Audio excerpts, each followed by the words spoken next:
Wherever you are, whatever you're doing, stay with us as the Suns get set to shine. Here's Perry, to Gar-Hurd. Here's the jump shot. Comes to Marley, a long three. He got it! He got it! Into Booker. Here's the three. Suzanne! Oliver, Sir Charles, and he flies in for a wham, bam, slam. Bravo time! He got it! Suzanne! Oh, brother!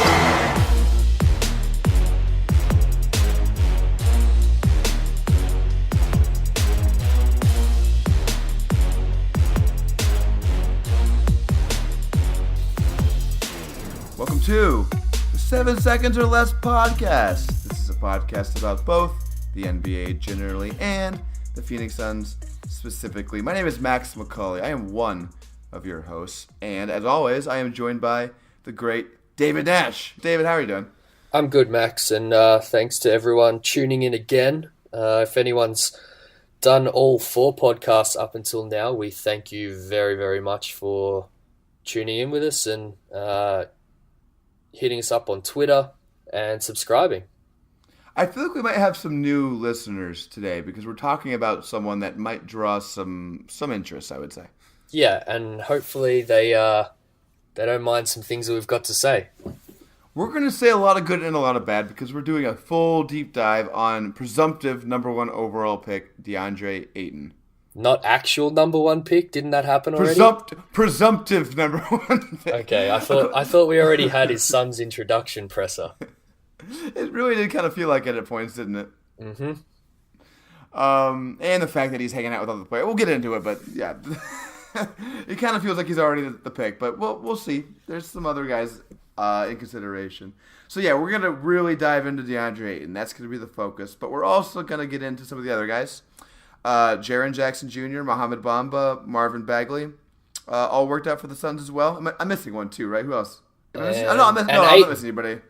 Yeah, and Ayton, of course. I was thinking of Doncic, who didn't work out for them, but who they are still considering. Correct, and Young is rumored they can fit it in their very busy schedule, which seems very odd, but yeah, they're very busy, no workout schedule. Exactly, which you know, I'm just going to put out there may mean they're going to Slovenia. Or to Spain, right? To Spain, yeah. I should say. I've had the thought. I'm not going to lie. It's occurred to me. Wishful thinking there, I think. It is wishful thinking. McD said they might just Skype with him, which I don't think would be a great sign. I just got this image of like Doncic wearing no pants under the desk, Skyping with the Suns front office. He just doesn't even care. He's like unshaven. I love it. So yeah, we're going to talk about all those guys, mostly Ayton, but everybody. And then as always, we'll finish up with the 7 seconds or less segment where I will be peppering David with 3 questions for which he will have 7 seconds to answer. I always get a little nervous about those. Sorry to jump in, but I can say 100% neither of us have told the other anything to do with the questions that we've had. So we are we're not trying to make each other look good. We're not. Exactly. In fact, I'm trying to make you look bad. That's really the goal here. But okay, but before we get into any of this stuff, we're going to do the weekly segment, David's thing. It's Did You Know? It's a story of Suns past. What do you got for us? This one was a tough one. Obviously, we're talking about Ayton for the pod and a couple of other number 1 picks, hopefully, or possible number 1 picks. So didn't really have too much historically to go off here. So I've drawn a long bow, and with there being every chance that the Suns draft a player from either the Bahamas or Slovenia in this draft, I'm kind of using them as my my throwback here. So, Max, did you know there is currently 1 player from each of those countries in the NBA, and can you guess who they are? Well, I know one of them is Goran Dragic. Correct. That wasn't very difficult. Oh, you know what? Is Buddy Hield from the Bahamas? Yeah, 2 from 2. Okay. You're doing pretty good with these. I'm doing better when you're talking about recent history, not the 1970s, I'll say. Yeah, so if we go back a little further, there's been a few NBA players. I'm not going to test you on any of these, don't worry. Rick Fox, Dexter Cambridge, Ian Lockhart, who actually played for the Suns, Mikhail Thompson, another former number 1 pick, actually, which is interesting, all played in the NBA from the Bahamas. There's a few more Slovenian players, and I'm going to really mess some of these pronunciations up, but Uros Slokar, Bostan Nakbar, Sasha Vujicic, I remember him, yes. Beno Udry. Remember how Dragic and Vujovic used to have this like weird rivalry? I do remember that. I think he was a little jealous of Dragic becoming the number one Slovenian player, maybe. I always thought it meant over a woman or something. It seemed like it was really deep-seated. Ooh, drama. That's pure rumor, by the way. I don't know anything about that. Primoz Brezak, who I've never heard of in my life. Rash Onesterovic, who I have heard of. Remember him? Anthony Randolph, but that's a little sketchy because I don't believe he is Slovenian now. I'm not going to, do him any disservice there, but I don't believe he was Slovenian when he played in the NBA. No, that's one of those things where you get your citizenship just so you could play on a national team. Essentially, yeah. I'm not going to lie. Marko Milic, who was a past Suns player, and also none other than Zoran Dragic, who was also a Suns player for a fleeting minute. So I remember that, yeah. We've got 3,925 games in the NBA for Team Slovenia and 2,078 games in the NBA for Team Bahamas. Wow. I'm gonna focus a little more on one of those names that I mentioned from the Bahamas. Ian Lockhart is the only other player from the Bahamas who has played for the Phoenix Suns. He was a 6'8" power forward, played for Tennessee in the SEC for these full 4 years from 86. In his senior year, he averaged 13.1 points, 10.9 rebounds, 2.1 steals, and 1.2 assists. He went undrafted after that year and signed with the Suns in 1990.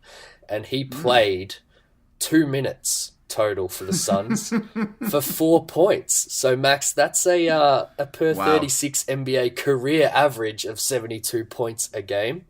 So he's better than Devin Booker is what you're saying? He's better than Deandre Ayton, Devin Booker, and Luka Doncic all put together, really. Wow. Okay. He briefly signed with the Cavs but never played. And then, interestingly, moved to Puerto Rico to play basketball. And he actually played 15 seasons with 7 teams right up until 2011. So I think that make him like maybe 43 years old when he retired. Huh.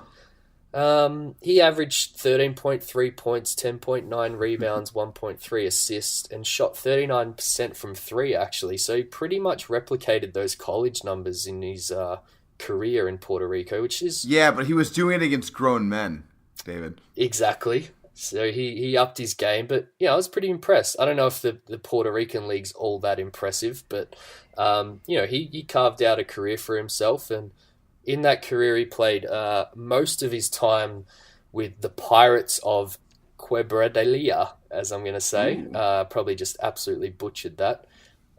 They got a cool logo. You should go check it out on Google. It's a pirate.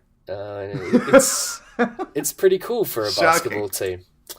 I'm going to finish with a cool little thing that I uncovered here. So he retired in 2011. As I said, he didn't play much in that season, which is not surprising given he was like 43 or something like that. But do you have any idea who he might have played with in that season in 2011? It's someone notable? Well, we're a Phoenix Suns podcast, so have a think. 2011, Puerto Rico. Someone who went on quite a journey before they made it to the Suns. Oh man, I have no idea. Who is it? One of my favorite Suns, PJ Tucker. Oh, cool. He played 1 season in Puerto Rico, bouncing around before heading back over to Europe and then eventually back to the NBA. And that's really cool. I'll end on this. There is a dunk on YouTube from PJ Tucker's time in Puerto Rico. I can't remember who it's over, but it is another ex-NBA player. And it's quite the highlight, so go check that out after you listen to this, guys. That was awesome. That was maybe my favorite one you've done yet. I hope I can keep on the up and up there. Well, you're doing a great job so far. Okay, should we do it? Should we get into Deandre Ayton? I'm ready. Ready as I'll ever be. Okay, so we're going to start with what we love, right? Because we're positive people. We want to start with the optimism. Yeah, and I'll start by saying that I love DeAndre Ayton enough to have him very much a 1B to Doncic's 1A on my big board. So I think I'll be playing, maybe devil's advocate here. I know you've come around to him or a lot of aspects of his game too. So it'll be overly positive, but... So that's a recent change for you, right? Because you used to have, I believe, JJJ and Bombo ahead of him, right? Yeah, and it's definitely recent. It's definitely after, I mentioned on the last episode, I spent a lot of time overseas and on planes recently, so a lot of film watching to pass the time, and I'm just, don't get me wrong, I still have question marks on Ayton, like I do with every prospect in this draft. No one's perfect, but picking at one, I wouldn't be comfortable taking Jaren Jackson or Mo Bamba, as much as I love both of those guys, and I'd be very confident in taking Ayton at 1. So confident that, I'm not even listing him at 2 anymore. I'm listing him at 1B. All right. Well, let's get into why you have him at 1B. So, the number one thing I like about Ayton, I could even say love about Ayton, is his potential, and it's not just potential, but it's mostly potential, to defend the perimeter. And he did it a decent amount in college. The reason why he has the potential to do it and why he's been able to do it is because he's, first of all, obviously incredibly athletic. Everyone knows that. Yep. But he also has really good feet, especially once he actually gets into his stance. I would say he has great feet. I'd go that far. Yes. When he's actually in his stance, which he's not always in it, but when he is, that guy can really slide with wings. Yeah, I would say his mishaps or lapses on that are definitely more mental than physical, and that's been a big change for me. Yeah, they're all mental. the Buffalo game's obviously one that everyone loves to bring out, but the more you watch on Ayton, and I'm willing to admit that I've watched a hell of a lot more recently, and yeah, the baptism by fire of guarding the perimeter, mostly in college. It was something that he mentioned in his son's workout press conference the other day, and actually thanked Sean Miller for letting him play out there, because he believes that it's prepared him a lot for switching on defense in the NBA, and I'm very, very impressed with that aspect of his game. And the reason why it's so important, it's not just on its own. It's great that he's going to be able to do that, or could potentially able to do that. But the reason why it's so important is because it makes what is probably his greatest skill more impactful, and that's his post offense. Because if he can stay on the floor against most or all lineups in the NBA, particularly in the playoffs, yep, he can keep using that elite post offense to score efficiently. So for example, look at a guy like Jonas Valanciunas. That guy is a really, really, really good post scorer, right? Yeah. The problem is, though, you can play him off the floor. He can't guard the perimeter. Yeah, and there's plenty of other guys in the NBA like that, which is why we've kind of touched on this with Ayton quite a bit in the past. Yeah, Cantor. There's a lot of guys like that.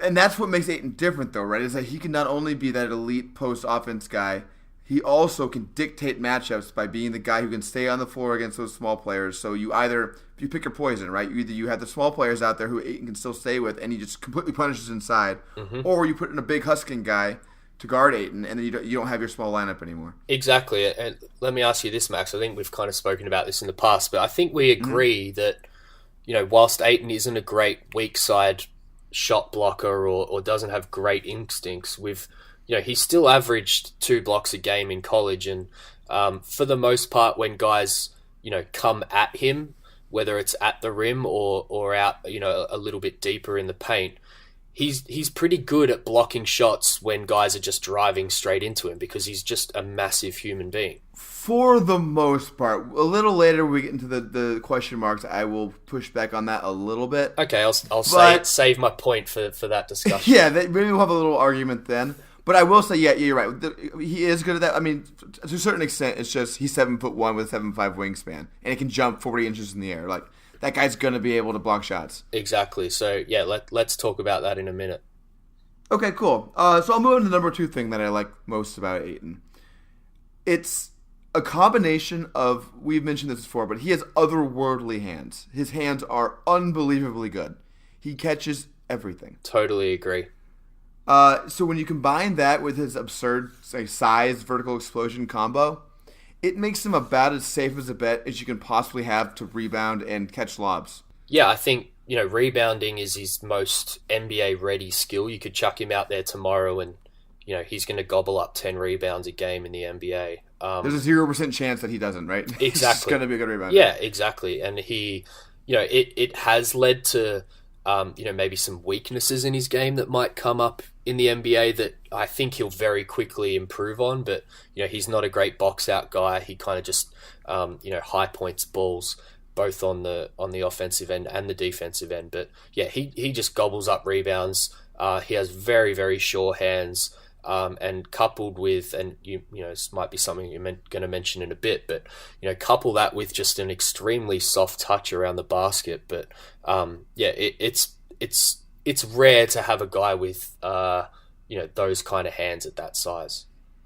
It's so rare. I'm trying to get, for people who haven't watched on Ayton, which if you're listening to this, you probably have. I'm trying to think of a comp of a big, maybe Clint Capella is the best comp for somebody who has that kind of hands at that size. Yeah, and I think we've certainly mentioned, or I've mentioned Capella before on Twitter as a bit of a comp, and people don't like that because of it just winding him down to a rim runner type player on offense. But to be perfectly honest, I think that will be his role as a rookie in the NBA. Mm-hmm, right. He will obviously develop more as he learns the NBA game and kind of adds some more strings to his low post game and such. But as a rookie, probably starting for the Suns, he's going to be a rim runner, probably catching lobs. They're not going to run too many plays for him. But yeah, I think comp wise with his hands, I think he has touch like DeMarcus Cousins. I don't think he's all that similar of a player to DeMarcus, but his touch reminds me of DeMarcus around the rim. And those multiple repeat efforts, grabbing his own misses and things like that. That's something that I absolutely love about Boogie. Yeah. His motor's very good on the boards. It's fantastic on the boards. It's hard not to watch him play for Arizona and kind of just get hyped because the Suns haven't had a guy like that. Obviously, Chandler's a very good rebounder, but he doesn't have the offensive game of Ayton, so you don't often see him, catching his own misses and going back up and things. He's mainly just finishing other people's mistakes. Right. I love that about Ayton, and I think that's something that the Suns have, essentially never had because Stoudemire wasn't a great offensive rebounder.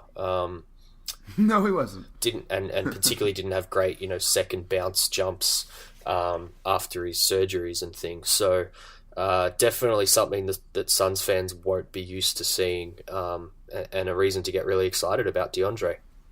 Yeah, I think I tweeted, Kellen Olson apologized to me on Twitter when it became clear that the Deandre Ayton circus was going on. And I was like, it will be nice to finally have on the court the most athletic and big guy for once for the Suns.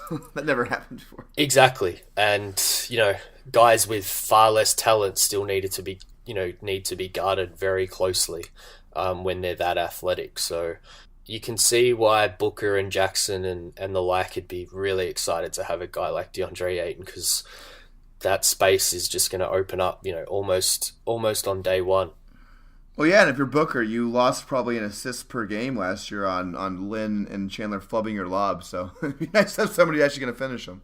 Exactly, and Booker, particularly with the lefty scoop ones that he does, he has a little bit of work to do there, but with how much he improves his game in season and off season, that might be a little tighter next season. But DeAndre Ayton's radius, as people like to say, is a lot better than both Len and Chandler too. So even those lobs that are a little far off or a little poorly timed, Booker might get a hell of a lot more assists on those too.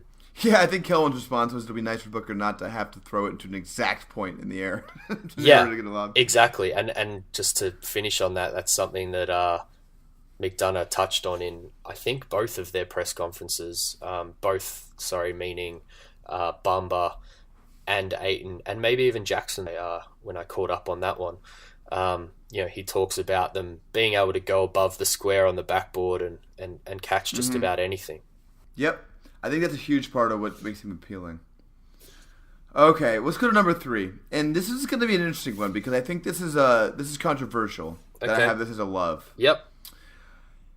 I think his jumper is maybe the most interesting jumper that I've ever evaluated in my time being an amateur scout guy.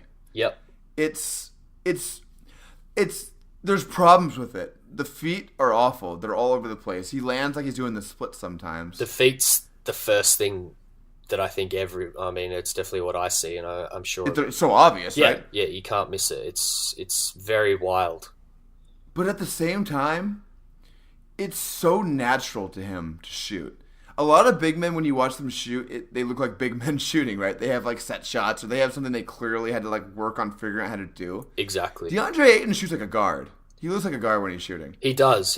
I'm not that familiar with his kind of progression growing up, but he reminds me a lot of Anthony Davis in that respect of a guy that's taken a huge growth spurt at somewhere along the way, because there's certain things that he does that 7'1" guys just shouldn't be able to do. I know. No, he's freakishly coordinated. Yeah, and I know kind of late high school and college, he was definitely the big guy that he is now because he's had so much hype around him. There's something I kind of read recently that he's as far as dealing with the pressure of being a number 1 pick, he's kind of made for it because he's been talked about as a number 1 pick since he was 14 or 15 years old. Sure. But yeah, I do wonder whether at some point before a huge growth spurt he was a lot more guard heavy, because you're right, he just shoots, and maybe to his detriment.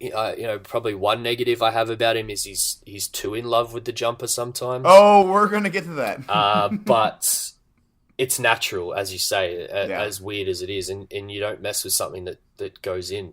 I'm not sure also whether or not he had the guard skill thing going on. I don't think so, just because I don't think he started playing basketball until he was older. Yeah, you're right. And you're right. Also because he can't handle the ball at all, which we'll get to. He can handle a little bit, but I don't think he didn't have guard skills, really. Maybe that's what it is. Sometimes with these guys that start a little later, they're not ingrained with those.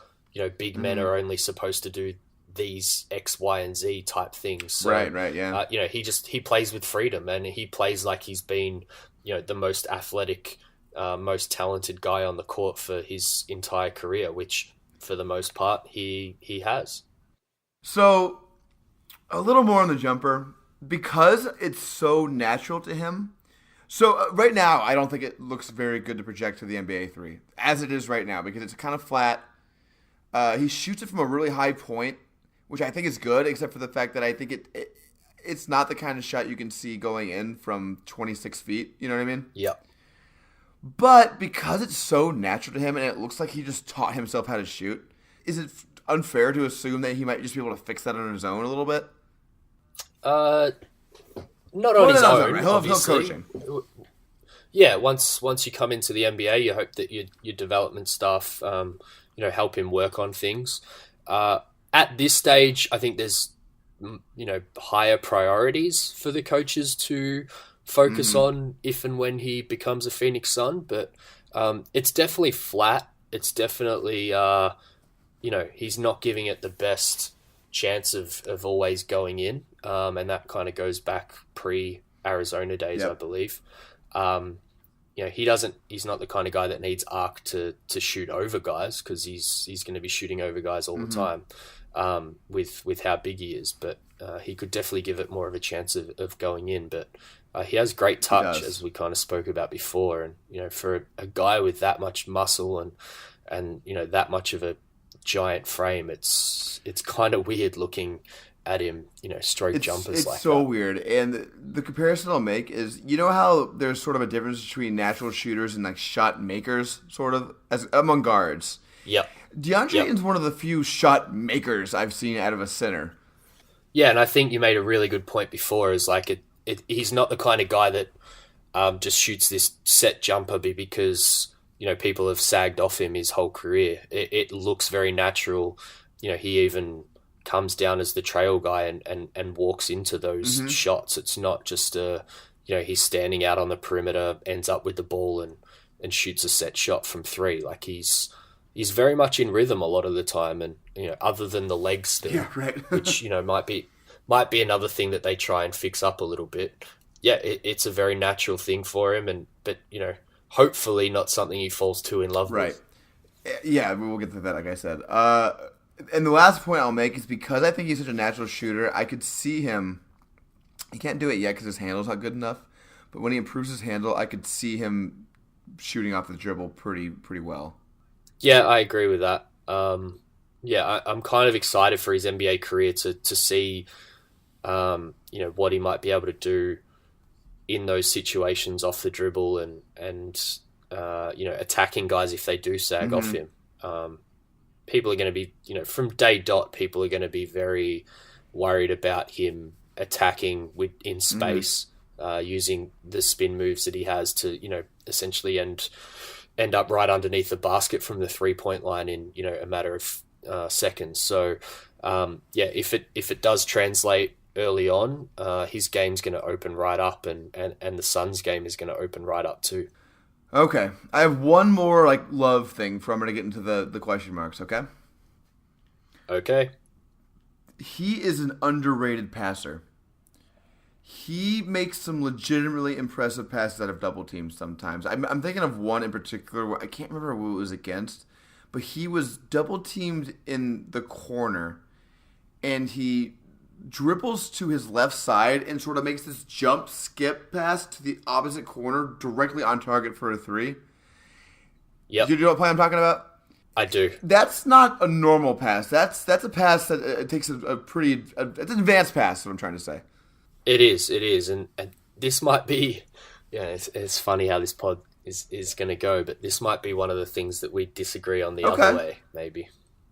I totally agree with the point. I think he's a very skilled and very adept passer out of those double team situations, because I think he's obviously experienced it a lot in his career, and he has the height to look over defenses, and I give him a lot of credit. He makes the right pass 9 times out of 10, and really hits shooters in their pocket too, which is, when you've got all that pressure and that many decisions to make, that's kind of something that gets overlooked sometimes. But he's very, very good at that part of his game. Yeah, and I don't want to overstate it. So I think that's what you're going to go into, but he's not an amazing passer. He's not anticipatory as a passer, so maybe that's what you're about to get into. Yeah, I would just sum it up as he is amazing in those situations. He is not amazing or not even close to amazing in a lot of other passing situations. So I wouldn't round his passing game up as amazing if that's kind of coming across the right way. But I think it's purely due to experience. I think he's been double and triple teamed his whole basketball life, and he knows how to make that right pass. But if you then watch him pass on the move or hit moving teammates, it becomes a lot more of a part of his game he needs to work on. I think he turns the ball over in a lot of those situations. I think, as I said, just to kind of harp on the point, very, very good at hitting open, spot-up shooters around the 3-point line when he's being double-teamed. But his passing skills in other situations kind of leave a little bit to be desired. I think that's very fair. He doesn't make the right read is the easiest way to sum it up. He very often makes the incorrect read when it's moving parts around him, which worries me a little bit about, a motion style offense that Igor might run, because I think he's been very used to being the guy. So to maximize those skills, you really need to create a very specific system that almost results in him being double teamed a lot in the low post, which, to put it frankly, is kind of not what I hope the Suns are going to create as an offensive system, even if they draft Deandre Ayton, because I think there's, much better, much more effective, much more interesting ways to use both his skills and the skills of guys that are, currently in the court. I think it's fair to say, though, that we obviously have never seen him in anything even resembling Igor's system, so we don't totally know how he'll take to it. Yeah, 100% agree. Instead, it was in Sean Miller's god-awful U of A system. I'm sorry. All these U of A fans love Sean Miller and at the same time are telling me how he ruined Deandre Ayton. Basically, I just don't understand it. Yeah, it is. It's a surprising take. The best kind of way that I've heard it summed up is that, and I think it's a quote from Sean Miller, is, you can't make trades in the college season. Right. And, they played the way that they had to play for, the personnel that they had. And, I think that's kind of used in a way to explain why DeAndre played so much at the 4. When the head coach of a team's also kind of responsible for recruiting, there's a lot of excuses that go around for the kind of circumstances for how Arizona ended up the way they did. Yeah, well, I don't need to relitigate Arizona's season last year. I think it went poorly enough for them. I think we have enough U of A fans that dislike some of our earlier Ayton takes, so let's not piss them off That's even more. That's probably wise. All right, well, actually, we are going to piss off a little more now because I'm going to go into the question marks now. Let's do it. Do you have anything else you want to say on the positives? Or No, I think, you probably summed up the positives a lot. Probably all I'd extend on is, I think the positives in Ayton's game that, almost everybody agrees on. I'm super excited about in Eagles' system. I think I'll probably get a chance to talk about a couple of more positives in reaction to maybe your negatives on Ayton. So let's go I hope there. so. That'd be fun. Number one, I don't think he has good instincts on either side of the ball. Now, so defense has been well covered. Everyone knows that he's not a rim protector by nature, right? It's going to be something he has to learn how to do. Mm-hmm. I'm a little worried about his offensive instincts. I think he's very good once he gets down low. He's got an awesome post game. Everyone knows that. Very skilled, great touch, all that. When he catches the ball at like free throw line extended or 19 feet out like that, it often looks to me like he doesn't know what to do, and what he just usually does is just settle for a jumper. I think that's fair, and kind of links into what I was saying before about some of his passing game and just things that he's not used to doing that are going to come real quick in the NBA because he's no longer as big and as strong as everyone out on the court. Right. Yeah. Exactly. And so part of this is can he not do it, or have we just not seen him do it yet? Yeah, I agree. Because there are flashes. Like there were a couple of plays last season. There was one against Texas A&M where he caught it at about the free throw line and did this nice behind the back dribble to fake out his defender and got fouled. Like that's the kind of crap I want to see from him. You know what I mean? He's got a great spin move too. I'll give him that. He has a great spin move. He does. So often he will either settle for a bad jumper, like I said, or he'll just start pounding the ball a little bit, trying to get closer and get kind of forced to the baseline and have nothing to do. He doesn't have a great handle yet, and he doesn't seem super confident in himself when he's catching the ball out there. Yep. I agree. I'm going to counter with talking, very specifically about next year and talking very specifically about Igor and what I expect Igor to be implementing next year on both sides of the ball. Everyone probably listening to this knows my love of Igor. So, no surprise, but I'm just going to touch briefly on the defense first. One thing that I did touch on Twitter with Igor is the Channel 2 pick and roll defense, which I'm probably more positive than you and a lot of others, with Ayton in that system, because some of the things that we've spoken about as being Ayton's negatives in terms of shot blocking and, overall defensive instincts, I think that defense makes things very easy for Ayton. For anyone who hasn't seen it, essentially pick and roll comes, the big drops back, the guard fights through the screen, tries to, kind of essentially channel the point guard towards the big guy. And Igor states in those videos, you need a big guy who can move laterally. And I think we all agree that Ayton can do that in most circumstances. And he's very good at doing that, and he's very quick on his feet. And you need a guy who can block shots. Now, this is what we were kind of talking on at the start of the podcast. I think Ayton is seen as a very explosive guy with a great leap, and at least I believe a pretty good shot blocker when it comes to guys being funneled his way. Where he really falls off is his instincts to help and come over from the weak side. So with the pick and roll defense, I expect the Suns to play if they draft someone like Ayton. I'm actually very positive from that respect because, as I said, I think it makes it very easy for him and really caters to his game on that end. So I'm very positive on the defensive side of things. So this may lead pretty nicely into my next question mark, which maybe you're not going to agree with.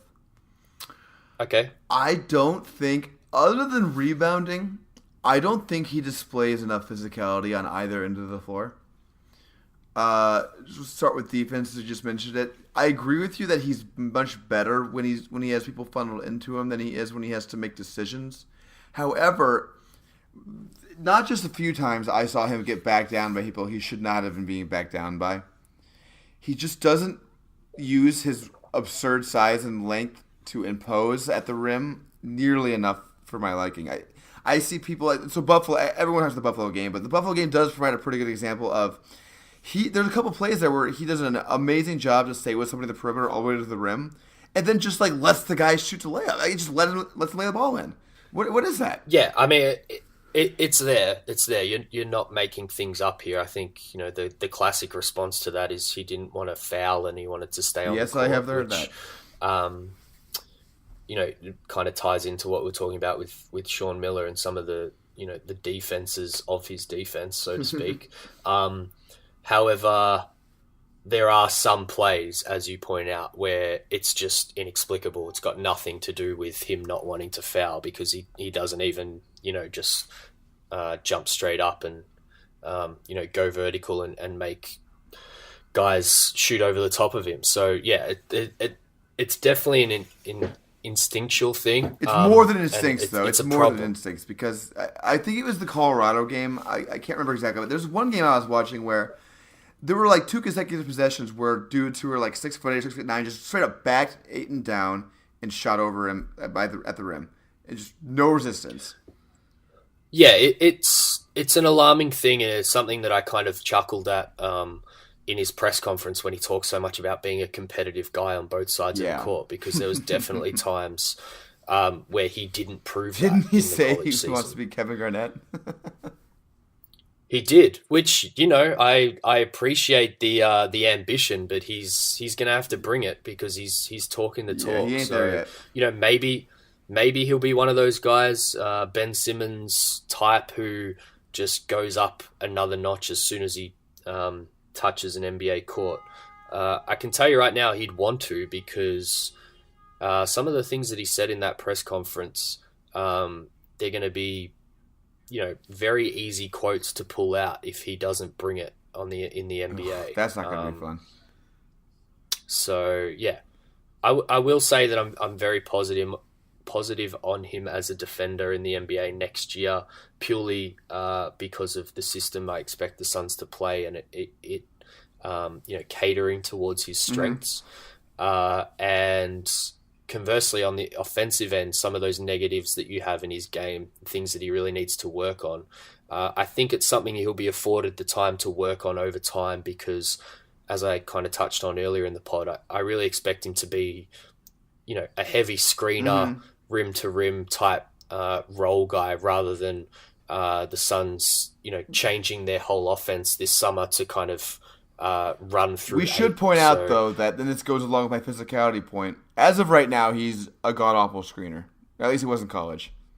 He is, but again, with some instruction and what's going to keep him on the court from Igor and his staff, I think that there is a great deal of quick improvement to be done there in Ayton's game, because how a guy that size and with those feet cannot be a good screener just makes no sense whatsoever. No, it doesn't. So if he's instructed very early about what's going to get him game time and keep him on the court, I think that's a very easy thing to fix.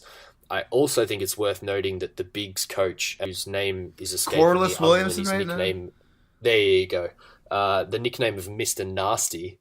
I think that's, obviously to work with guys that are currently on the roster, but I also think that there's a very high chance that's got to do with the fact that, there's a 95% chance at least a big is drafted at number one, let alone probably I'd put it at a 85% chance that big is Ayton right now. Ayton could use some Mr. Nasty in his game, so I'm glad to hear that. Yeah, exactly. Yeah, and so just to finish that point out a little bit, the physicality problem is not as bad on offense, but I do think it's still a thing. He should be trying to force the issue and get fouled more often because he's a really good free throw shooter. But too often he'll settle for either jumpers or for, if he's close to the basket, he'll settle for some hook shots that, while he has great touch, sometimes you'd rather just see him trying to dunk on someone. Yeah, I don't love his pop game. I don't love that he settles for those jumpers. Again, lots of people argue it was a space thing and there's going to be a lot more space in the NBA. Whilst I agree with that, I argue that it's more going to be a coaching thing. And again, if he has someone that's really hard on him and really only gives him minutes on the court, if he does very simple things on both offense and defense, I think you'll find that has his game improve leaps and bounds very, very quickly next season. Yeah, I think there's a lot of reason for optimism even on these questions that I'm pointing out. The thing about Deandre Ayton that separates him from most prospects is that he truly doesn't have any actual weaknesses that will haunt him forever, definitely, because he's such a freak package of physicality, athleticism, size, that he could, in the best case scenario, just kind of be good at everything, Yeah, and I think it's kind of a positive and a negative in his game. I kind of tweeted after watching all the press conferences. There's very specific things in all the other guys' games that can be picked out, and that McDonough did actually pick out in the press conferences. So, went at length to say that JJJ was the best shooter of the lot. Spoke at length about Bagley's energy and second bounce as a rebounder. Spoke about Bumba's overall defense, his shot blocking, his willingness to anchor a defense. And then when it came to Ayton's press conference, kind of just raved about how athletic he was and how much of a complete player he was, that despite having some holes in his game now, really has the scope to be a truly complete player. And I think that's what puts him at the top of boards. And it's what makes him susceptible to some draft guys picking at his game a little bit, because he doesn't have that one NBA elite skill right now. And I would say other than the rebounding, right? Other than the rebounding, yeah. Well, I would say it's his NBA ready skill now. Whether it's elite or not, you probably want a guy to touch an NBA floor before you go putting that tag on him. But that's not an overly sexy elite skill to have as your number one skill, which I think is what what haunts him a little bit when it comes to some very smart draft people that pick at his game. But yeah, the flip side of that is it also makes him a very safe bet, and one reason why he's risen on my board for sure. Yeah, me too. I think the lack of holes, and for me the biggest reason why he's risen is just the perimeter stuff. I'm becoming more and more confident he's going to be a plus perimeter defender for a big. Yeah, which you just have to be, and for him to take another step, he needs to round out the perimeter game on the other side of the ball, and for him to be truly elite, whether it's the shooting or the attacking off the dribble, one of those things have to become a big part of his package going forward. Totally agree. I'm more focused on year one, and I'm not looking too much forward with him, and I think he's going to have a really simple role next year, and be made to look really, really good by his coach, and that I'm very excited about. Me too. Yeah, I've gotten to the point where I'm excited about Ayton now. Before I would have been sad. Now I'm happy, so that's good. Yeah, and I don't know if that's all the points that you have on Ayton. But, I think that is. You can go ahead and go through a few more out if you have more. We can move on. Well, I would just finish it off by saying, it's really hard, really fucking hard to hate his game. I'm going to have to change the iTunes thing to explicit now. Thanks, David. Sorry. I was literally just going to say the best thing about having your own podcast is you can choose if you want We to. can. I just have to change the label. Sorry about that. It's really hard to hate him as a person. Like, his press conference is extremely charismatic. He had the whole room eating out of his palm. Well, they were there to eat out of his palm, but yeah. Yeah, he didn't do anything to piss him off, though. And, he talks about his love for Phoenix, and, this franchise has been through so much in the last few years. Like, how can you not love having a guy like that? I don't think Ayton will tweet, "I don't want to be here," probably.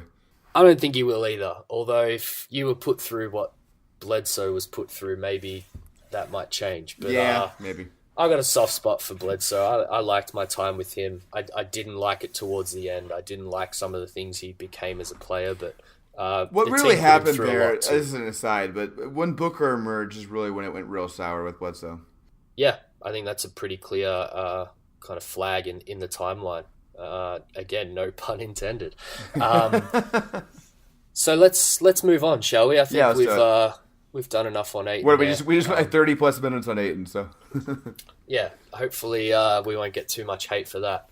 I'm gonna take over a little, and I kind of touched on it before. I think we can kind of both agree. Maybe it's an 85% chance right now that Ayton is the number one pick for the Suns. What do you think? That seems about right to me.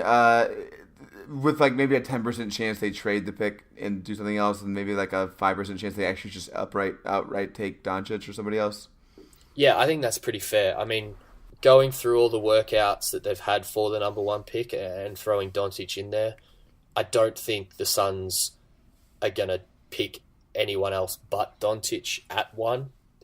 So, as I said, I don't think they're going to pick Bagley, Bumba, JJJ, or Young, even if he comes in for a workout. One thing to note, I'm fairly certain Bagley's number 3 on their board. Interesting. I've heard things that kind of allude to that. Doncic being number 2 or 1, whichever way you want to put it.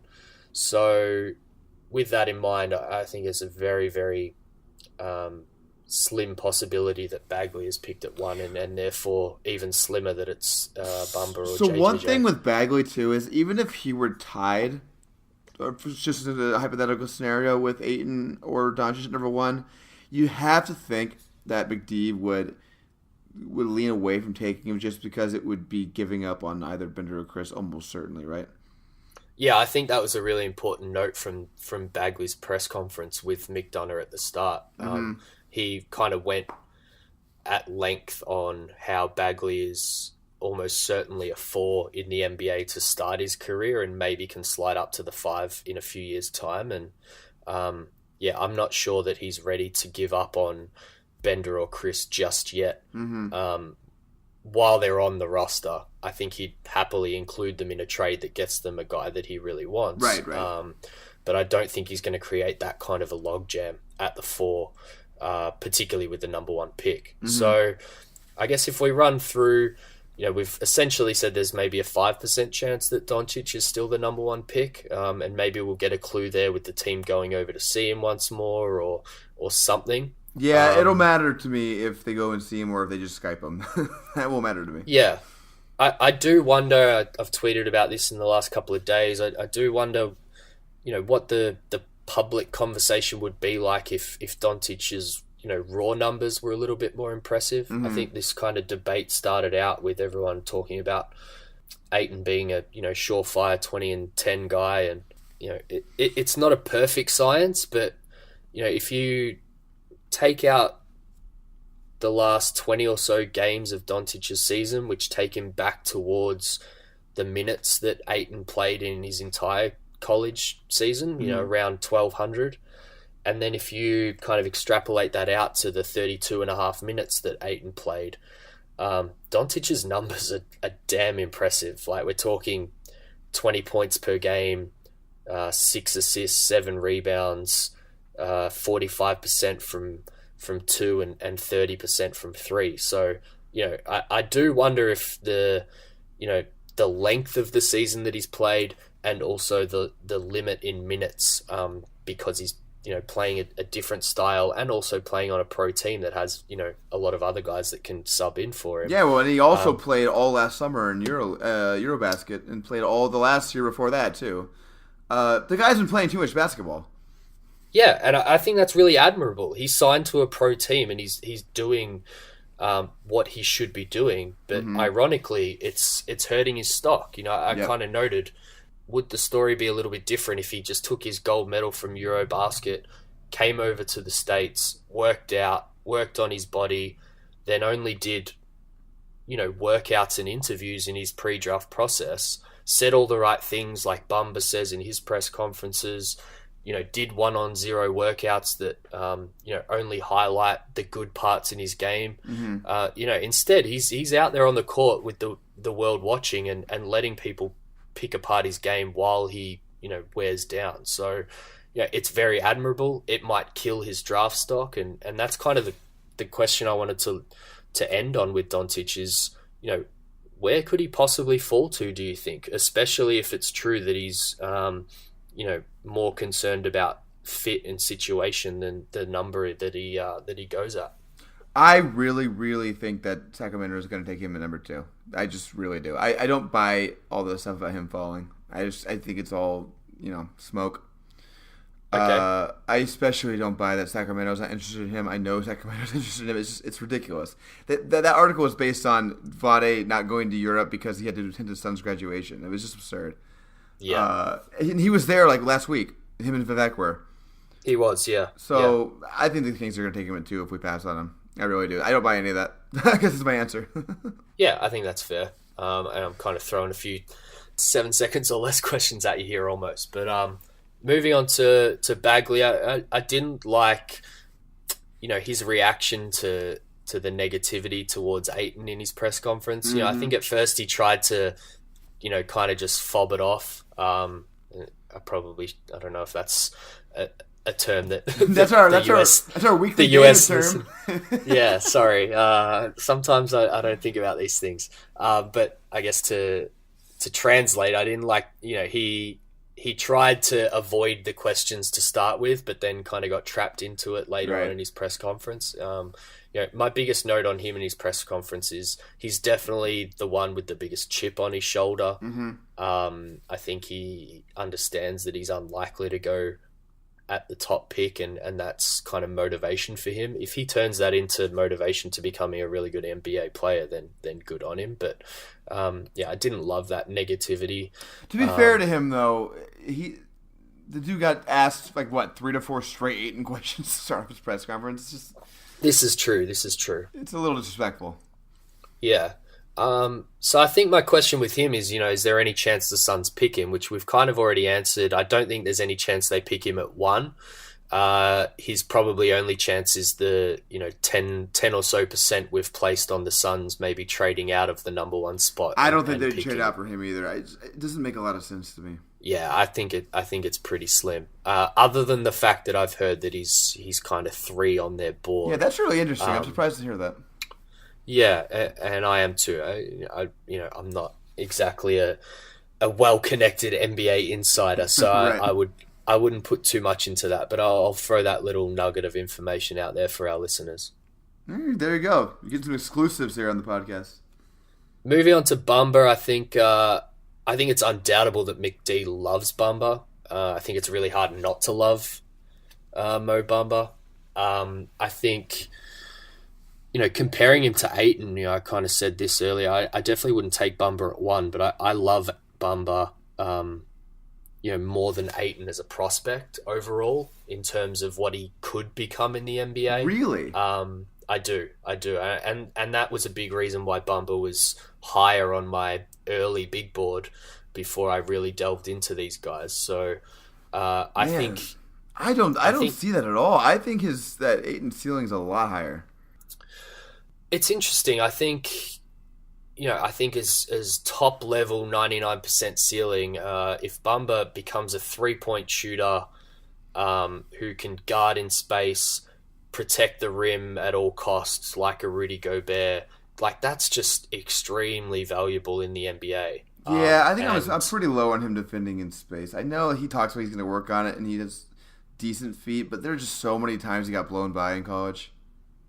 Yeah, I mean, again, this kind of feeds into the how much did he want to be there sort of thing. Yeah, totally true. I have to, I don't want U of A and Ayton fans coming at me, on Twitter. I've very clearly said that I have Ayton at 1B on my board, and that's because his floor is, very high, I think, and what he's more than likely going to become in the NBA, should put him with a very good chance to be the best player in this draft in 10 years' time.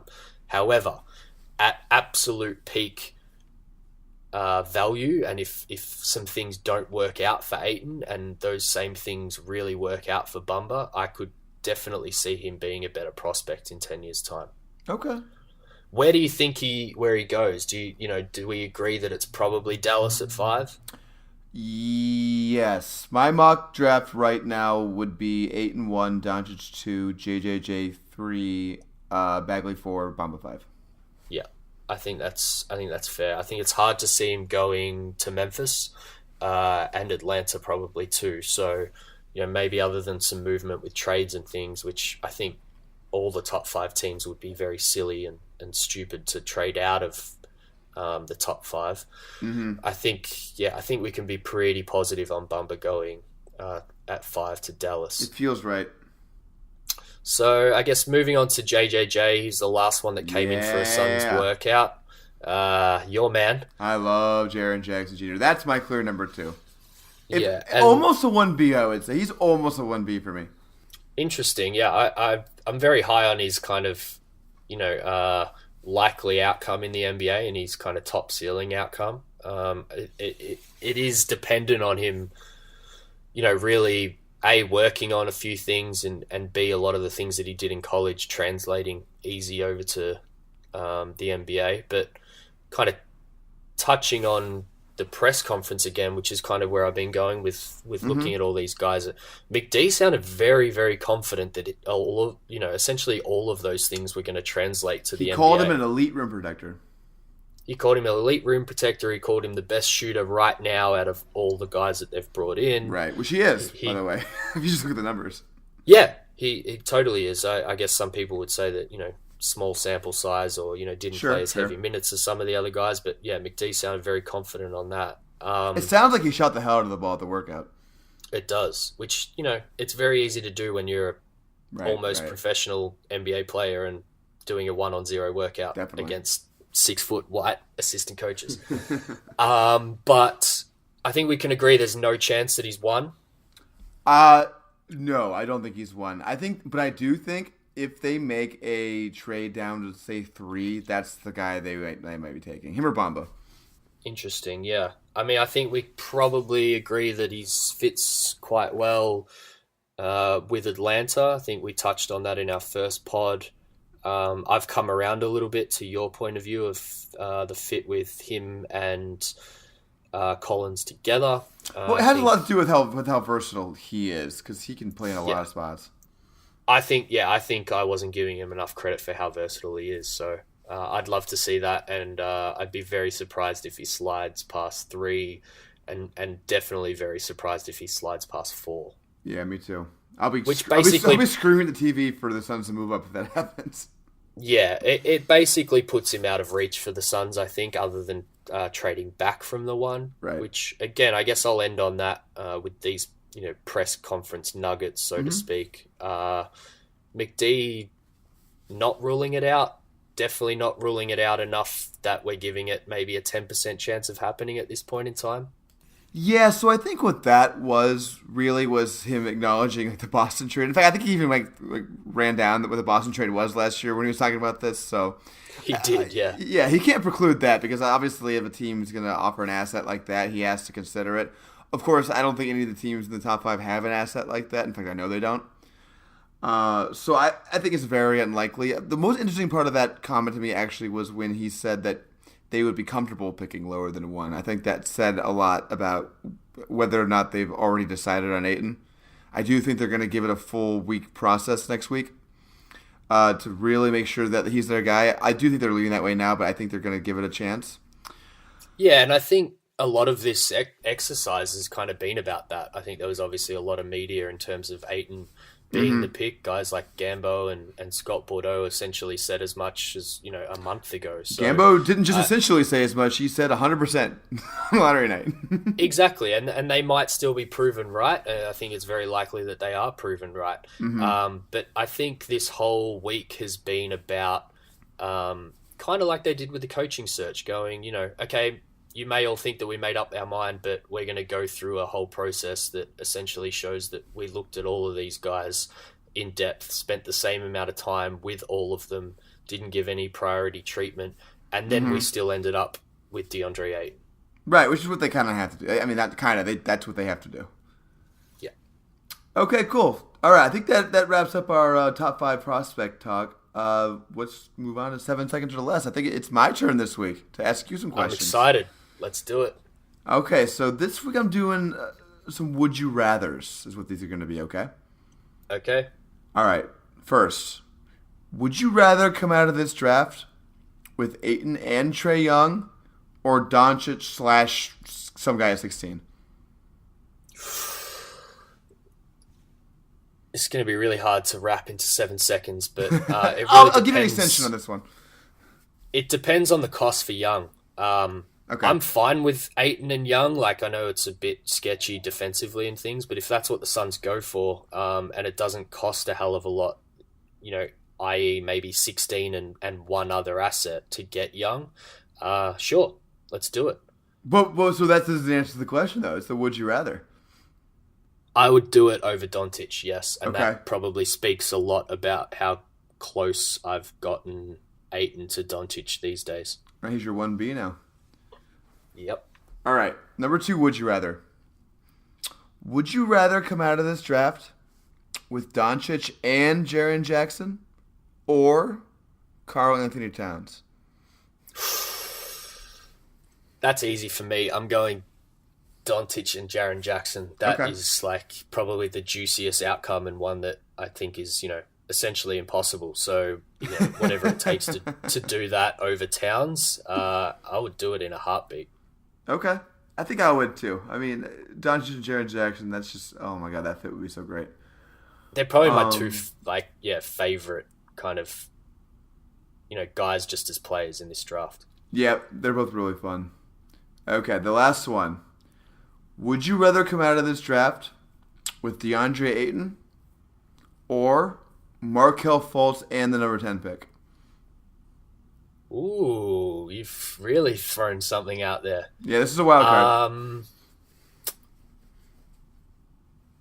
Definitely DeAndre Ayton.